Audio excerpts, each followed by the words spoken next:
Hello friends, नमस्कार। आपका अपने चैनल नवी क्लासेस में एक बार फिर से स्वागत है। और इस वीडियो में हम आपके लिए लेकर आ गए हैं set number 12 of journal science for all exams. तो अगर आपको डिस्कशन पसंद आता है तो आप एक लाइक ज़रूर दीजिए और अपने फ्रेंड्स को भी सजेस्ट कीजिए कि वो भी वॉच करें, क्योंकि बहुत ही यूज़फुल क्वेश्चंस हम डालते हैं जो कि आपके एसएससी, एचएसएससी, डीएसएसबी, यूपीएससी, मतलब कोई भी एग्ज़ाम हो, आपके टीचिंग एग्ज़ाम्स हो, जनरल साइंस सब में जो है कॉमन रहता है। तो उसके हम क्वेश्चंस आपके लिए लेकर के आते हैं। तो question number 1 is which type of reaction produces the most harmful radiations, कि ज़्यादा सबसे हानिकारक जो किरणें हैं वो कौन सी रिएक्शन से निकलती हैं। वो होता है फ्यूजन रिएक्शन, क्योंकि फ्यूजन रिएक्शन में बहुत ही विस्फोटक पदार्थ हैं जैसे कि यूरेनियम वगैरह, बहुत हाई अमाउंट पर एनर्जी जो है इसमें रिलीज होती है, तो बहुत हार्मफुल रेडिएशंस इसमें निकलती हैं।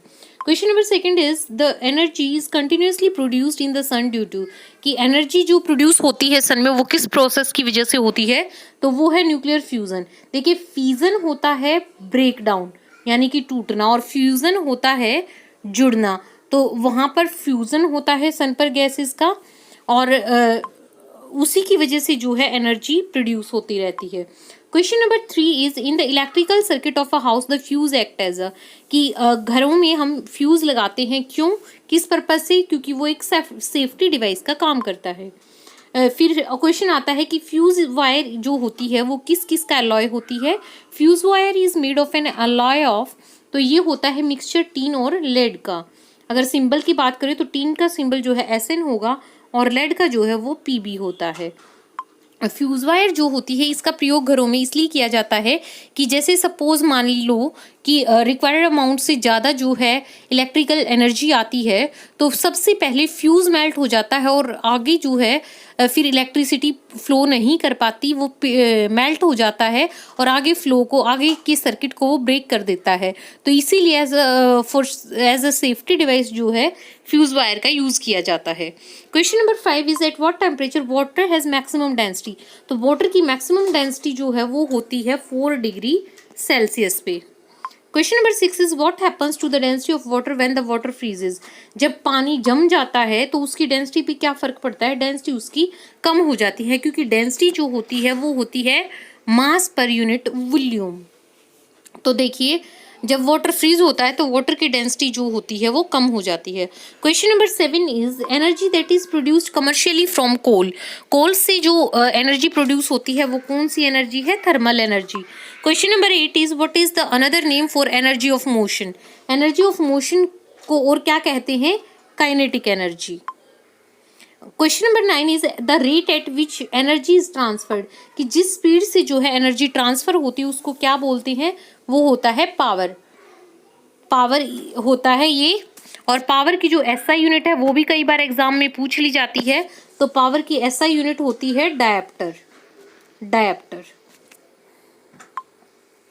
आगे बढ़ते हैं। Question number 10 is which metal is the best conductor of electricity, तो कौन सा मेटल जो है वो इलेक्ट्रिसिटी का बेस्ट कंडक्टर है, वो है सिल्वर। लेकिन हम कॉपर भी अच्छा कंडक्टर है, तो हम और कॉपर की वायर्स ज़्यादातर यूज़ करते हैं, क्योंकि सिल्वर जो है वो ज़्यादा कॉस्टली पड़ता है। Question number 11 is lightning is caused due to, कि जो बिजलियाँ कड़कती हैं, बिजली गिरती है, आप देखते हैं, तो वो आपको बताना है कि किस वजह से होता है। वो होता है इलेक्ट्रिक डिस्चार्ज की वजह से।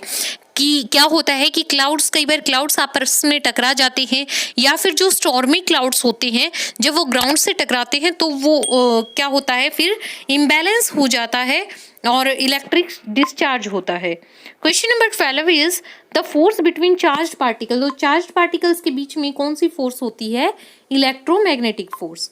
Question number 13 is nuclear sizes are expressed in a unit, nuclear sizes जो हैं वो किस यूनिट में मापे जाते हैं, fermi. Question number 14 is sound या नॉइज को मापने की जो यूनिट है वो क्या है, तो उसकी यूनिट क्या हो जाती है आपकी, decibel. Question number 15 is which instrument is used to study the behaviour of a vibrating string, किसी वाइब्रेटिंग स्ट्रिंग का बिहेवियर मापने के लिए सोनोमीटर का प्रयोग होता है, सोनोमीटर यूज होता है। Question number 16 is submerged objects can be located using, कि जैसे पनडुब्बी वगैरह हैं या कोई भी जो है जैसे सी में या ओशंस में नीचे तक चीज़ें जो जाती हैं उनको कैसे डिटेक्ट किया जाता है, सोनार की हेल्प से। तो सोनार की जो है फुल फॉर्म काफ़ी बार एग्जाम में आती है। सोनार क्या होता है, एसओ से बनता है साउंड, नेविगेशन एंड रेंजिंग। तो सोनार की फुल फॉर्म भी आपने याद रखनी है, साउंड, नेविगेशन एंड रेंजिंग। और इसका प्रयोग किस लिए होता है, सोनार इसका होता है सबमर्ज्ड ऑब्जेक्ट्स को ट्रेस आउट करने के लिए। Question number 17 is which term is use to define the situation when day और नाइट जब इक्वल ड्यूरेशन के होते हैं, दिन और रात। तो देखो आप यूजुअली देखते हो कि गर्मियों में दिन बड़े होते हैं, रातें छोटी। सर्दियों में जब दिन छोटे होते हैं और रातें लंबी होती हैं, तो देखिए उसके बीच का टाइम जो होता है विंटर सीजन और समर सीजन आने से पहले, तो एक समय 2 बार साल में ऐसा समय आता है जब डे और नाइट बिल्कुल इक्वल होते हैं। तो उसको क्या बोलते हैं, तो उसको बोलते हैं इक्विनॉक्स। इक्विनॉक्स 2 बार आता है, एक बार तो मार्च के मंथ में और एक बार आता है सितंबर के मंथ में। तो मार्च के मंथ में लगभग ये 21 तारीख को और सितंबर में 23 को, कभी थोड़ा बहुत ऊपर नीचे हो जाता है डेट्स का, लेकिन मार्च और सितंबर में इक्विनॉक्स होता है। Question number 18 is radian is a unit measured used to measure. Radian unit को का किस लिए प्रयोग होता है, एंगल्स को मापने के लिए। Question number 19 is the force that keeps a body in circular motion. कोई चीज गोल गोल गोल गोल घूमती रहती है, तो वो कौन सी फोर्स होती है उस पे जो उसको इसके लिए एबल करती है, वो होती है सेंट्रीपिटल फोर्स।